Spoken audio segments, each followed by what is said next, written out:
Vous êtes sur Football Club de Marseille, l'OM vient de s'imposer 2 buts à 0 à Saint-Etienne. Quels sont les trois enseignements à retenir de ce match? Le premier, c'est la véritable assise défensive qu'a trouvé l'Olympique de Marseille. Encore une fois ce soir, l'OM n'a pas pris de but. Encore une fois, l'OM avec Alvaro, Tchaleta-Tsar et Camara en milieu de terrain défensif a concédé très peu d'occasions, a concédé très peu de buts. C'est simple, en 2020, l'OM a pas pris un seul but en 4 matchs de championnat. Il faut aussi associer Strootman qui avait joué face à Angers, même si c'était sans doute le match où l'adversité était la moindre. Dans tous les cas, l'OM ne prend plus de but, l'OM est devenu solide défensivement.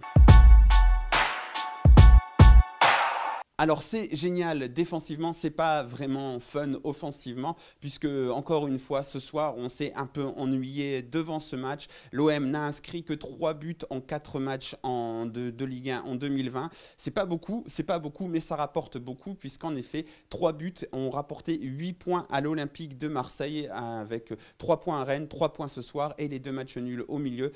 L'OM a marqué 8 points avec seulement 3 buts. Donc il faut le dire, voilà, quand on prend peu de buts, eh ben, il y a une rentabilité maximale. Il y a un peu de manque de jeu, on peut le dire, mais en même temps, sur les 4 matchs joués en Ligue 1 de l'OM en 2020, il y en avait 3 à l'extérieur, à Rennes, à Bordeaux et ce soir à Saint-Etienne.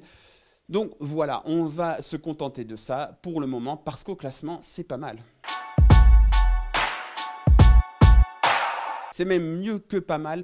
L'OM fait la très très bonne opération ce soir. L'OM a 6 points d'avance sur Rennes qui est 3e et on a 9 sur Lille qui est 4e. Lille qui avait battu Rennes justement la veille. Lille où il va falloir aller jouer dans 10 jours. Et ben, avoir 9 points d'avance, c'est pas mal. C'est un bon petit matelas. On reçoit aussi Toulouse ce week-end. Toulouse qui est très mal placé. Donc voilà, on peut se plaindre du manque de jeu, mais on peut aussi se dire que en début d'année 2020, le calendrier était très difficile, il l'est encore pendant quelques semaines. Donc de prendre ces points, c'est très important dans la course à la Ligue des Champions, en espérant qu'on retrouve du jeu, car vous le savez, c'est très important pour moi sur Football Club de Marseille de me faire l'avocat du jeu. On en a vu cette année. Donc si on le retrouve dans quelques semaines et qu'on est en parfaite position pour la qualification en Ligue des Champions, on aura vite oublié ces purges et on se souviendra que des points